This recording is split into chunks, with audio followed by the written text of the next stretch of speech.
كيفاش يمكن لي نخلص الفاتورة ديالي من تطبيق كاش بلوس موبيل؟ في القائمة الرئيسية ديال التطبيق كنضغط على جميع الخدمات، من بعد كنضغط على دفع الفواتير.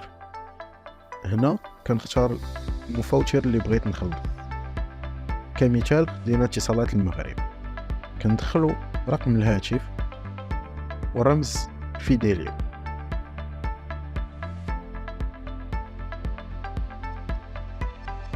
من بعد كنأكدو، كنختاروا الفاتورة اللي بغينا نخلصو وكنضغطوا على استمر.